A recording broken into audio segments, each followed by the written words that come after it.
तो चलिए आज हम रानी नगर की उस कहानी की गहराइयों में उतरते हैं। मतलब बदला हुआ नाम है ये रानी नगर, एक घर है वहां जिसके बारे में बड़ी अजीब अनसुनी सी बातें कही जाती हैं। हाँ, बिल्कुल ऐसी कहानियां जो रोंगटे खड़े कर दें। और ये सारी बातें हमें वहीं के मतलब स्थानीय लोगों से सुनने को मिली हैं। स्रोत वही है। अब देखिए सच्चाई कितनी है ये तो कहना मुश्किल है, पर किस्से यही हैं जो वहां सालों से चले आ रहे हैं। हाँ, लोक कथाओं का यही तो होता है। समय के साथ वो जगह की पहचान बन जाती हैं। तो बात है 2000 के दशक की शुरुआत की। एक ठीक ठाक अमीर व्यवसायी थे, अपने परिवार के साथ पत्नी थी और एक छोटा बच्चा कोई 3 साल का। बैंगलोर से आए थे रानी नगर। अच्छा। हाँ, किसी काम की वजह से उन्हें लगा कि भाई कुछ साल यहाँ रहना पड़ेगा, तो सोचा क्यों ना अपना ही घर बना लिया जाए। ये तो आम बात है। फिर क्या, उन्होंने रानी नगर में जमीन खरीदी और घर बनवाना शुरू किया। और यहीं से कहानी का वो अजीब रहस्यमयी पहलू शुरू होता है ना, निर्माण सामग्री से जुड़ी है। हाँ वही, कहते हैं कि घर बनाने के लिए जो मिट्टी और रेत आई थी, हाँ। वो एक ऐसे मैदान से लाई गई थी जो ठीक कब्रिस्तान से सटा हुआ था। सोचिए जरा। और लोगों का मानना है कि खुदाई के वक्त अनजाने में ही सही, शायद कब्रिस्तान की भी कुछ मिट्टी उस नींव में मिल गई। और यहीं से लोक कथाओं का वो तत्व जुड़ जाता है जहां किसी अशुभ शुरुआत को, मतलब एक बुरे शगुन को, आगे होने वाली दुखद घटनाओं का कारण मान लिया जाता है। यह बहुत आम पैटर्न है ऐसी कहानियों में। सही कहा। तो खैर घर बन गया, परिवार रहने लगा, लेकिन सुनने में आया है कि पहले ही दिन से ही कुछ गड़बड़ लगने लगी थी व्यवसायी की पत्नी को। अच्छा।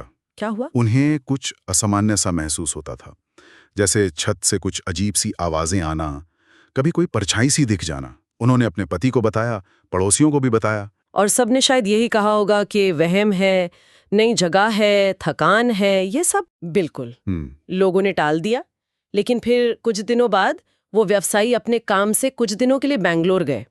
और तब हालात बिगड़ने लगे। अकेले में? हाँ, पत्नी ने बाद में ये बातें बताई थीं कि जब वो अकेली थीं तो ये अनुभव और डरावने हो गए।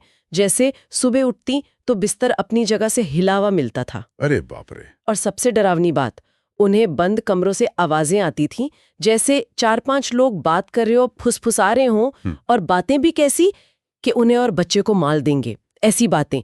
पर जब वो जाकर देखती तो कमरों में कोई नहीं होता था। ओह, ये तो बहुत ही भयानक अनुभव रहा होगा। यहाँ ये बात गौर करने वाली है कि कैसे अकेलेपन में डर कई गुना बढ़ जाता है। स्रोत भी इस बात पर जोर देते हैं। पति का वहां ना होना ये कहानी का एक अहम मोड़ साबित हुआ। जाहिर है वो बहुत ज्यादा डर गईं, बहुत ज्यादा। उन्होंने फैसला कर लिया कि वो उस घर में और नहीं रहेंगी। पास में ही एक किराए का घर देख लिया। पति को बताया? नहीं, यही तो बात है। उन्होंने पति को नहीं बताया। सोचा कि उनके काम में कोई रुकावट ना आए, वो परेशान ना हो। बस अपना और बच्चे का जरूरी सामान पैक किया और किराए के घर चली गईं। अकेले ही? हाँ, बच्चे के साथ। लेकिन वहां पहुंचने पर उन्हें याद आया कि अरे कुछ सामान तो वहीं रह गया। तो उन्होंने बच्चे को पड़ोसी के पास छोड़ा उनकी देखरेख में और कहा कि मैं बस अभी लेकर आती हूँ। वो वापस अपने घर गईं और फिर वो लौटी ही नहीं। क्या? घंटों बीत गए, पड़ोसी परेशान हो गए, बच्चे को कब तक संभालते। उन्होंने आखिरकार पति को फोन किया बैंगलोर, सारी बात बताई। पति ने क्या कहा? पति भी घबरा गए। उन्होंने पड़ोसी से कहा कि आप प्लीज कुछ और लोगों को साथ लेकर घर के अंदर जाकर देखिए। तो पड़ोसी कुछ और लोगों के साथ हिम्मत करके घर के अंदर गए और जो उन्होंने देखा, उन्होंने उस महिला को एक कमरे में पंखे से लटका हुआ पाया। हे भगवान, ये तो बहुत ही दुखद अंत हुआ, बेहद त्रासद। इस घटना ने उस घर की कहानी को हमेशा के लिए बदल दिया। ये सिर्फ एक मौत नहीं थी, ये उस जगह से जुड़े डर और ना जाने कितनी अनकही कहानियों की शुरुआत थी। बिल्कुल। इसके बाद उस घर का इतिहास और भी ज्यादा अंधकारमय हो गया होगा। पति तो खबर सुनकर जैसे टूट ही गए। वो फौरन बैंगलोर से वापस आए, घर का जो भी बचा कुचा सामान था वो पैक किया, घर खाली किया और अपने बच्चे को लेकर हमेशा हमेशा के लिए बैंगलोर वापस चले गए। फिर कभी पलट कर नहीं आए। स्वाभाविक है, कौन रहना चाहेगा ऐसी जगह पर। उसके बाद वो घर बस वीरान हो गया, एकदम खाली। और जो जानकारी हमें मिली है उसके हिसाब से बाद में कुछ लोगों ने कोशिश की वहां रहने की, सोचा होगा सस्ता मिल रहा है या कुछ। पर कहते हैं कोई भी वहां 1 हफ्ते से ज्यादा टिक नहीं पाया। कोई ना कोई अजीब घटना, कोई डर, और तो और ये भी कहा जाता है कि कुछ लोगों की मौत भी हुई बाद में, जिन्हें लोग इन्हीं अपसामान्य गतिविधियों से जोड़ते हैं। मौतें भी? हाँ, ये बात भी सुनने में आई है। मतलब स्रोत बताते हैं कि पिछले करीब 22 सालों में उस घर में कथित तौर पर 20 मौतें हुई हैं। 20 मौतें 22 साल में। ये आंकड़ा तो वाकई चौंकाने वाला है। हालांकि इसकी पुष्टि करना नामुमकिन है, पर यह कहानी के रहस्य और डर को कई गुना बढ़ा देता है।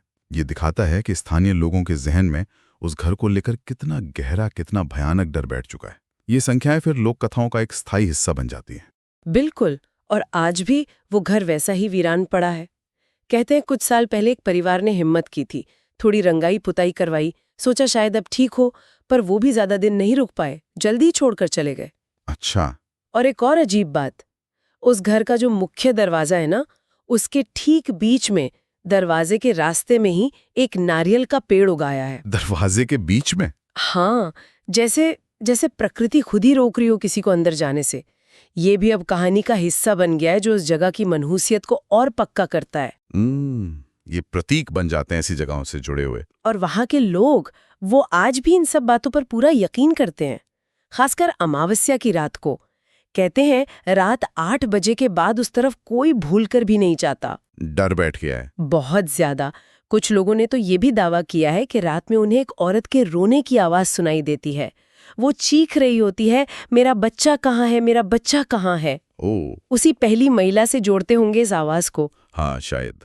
और लोग अपने बच्चों को तो रात में उस रास्ते से बिल्कुल भी नहीं जाने देते, सख्त मनाही है। तो कुल मिलाकर ये कहानी एक बहुत ही दुखद, त्रासद घटना से शुरू होती है, फिर उसमें अस्पष्ट डरावने अनुभव जुड़ते हैं, और फिर पूरे समुदाय का डर और विश्वास मिलकर उसे एक स्थायी, शापित या प्रेतवादित जगह बना देते हैं। हाँ, कब्रिस्तान की मिट्टी वाली बात से लेकर वो कथित 20 मौतें और ये रोने की आवाजें, हर चीज जैसे उस डर को और बढ़ाती जाती है। बिल्कुल।